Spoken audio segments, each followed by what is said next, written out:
თბილისის საქალაქო სასამართლოში მიმდინარეობს ზვიად-კუპრავას საქმის განხილვა. თბილისის საკრებულოს ყოფილ წევრს ნაციონალური მოძრაობიდან 2 მუხლი აქვს წარდგენილი, მას ხელისუფლების დამხობისკენ მოწოდებას და ხელისუფლების წარმომადგენლისთვის წინააღმდეგობის გაწევას ედავებიან. კუპრავა 1 ოქტომბერს სოციალურ ქსელში გამოქვეყნებული საჯარო ვიდეოებისა და განცხადებების საფუძველზეა დაკავებული.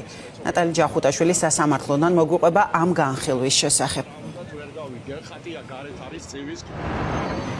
ნაციონალური მოძრაობის წევრის პროცესი წუთი-წუთზე დაიწყება თბილისის საქალაქო სასამართლოში. სავარაუდოდ თავად ბრალდებული ზვიად-კუპრავაც მიიღებს მონაწილეობას სასამართლოს ხდომაში და სავარაუდოდ გამოვა სიტყვი დააფიქსირებს პოზიციას იმ ბრალთან დაკავშირებით, რაც აქვს, მას წაყენებული აქ იმყოფებიან მისი თანაგუნდელებიც, რომლებიც მიიჩნევენ, რომ ის უკანონოდ არის დაკავებული, ამბობენ, რომ ზვიად-კუპრავა არის პოლიტიკური პატიმარი და ის რეალურად არანაირ საფრთხეს სახელმწიფოსთვის არ წარმოადგენდა.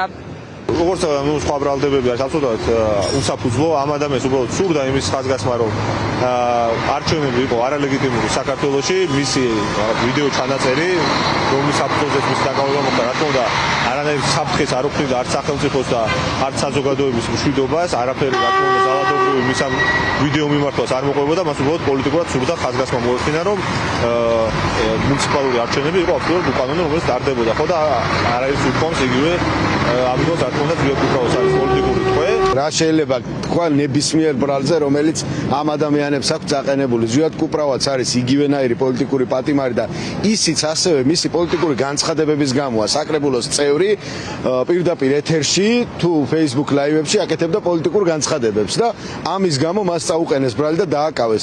დღესაც ვერ არიან ჩამოყალიბებულები რა უნდა იყოს რეალურად მის მიმართ წაყენებული ბრალი.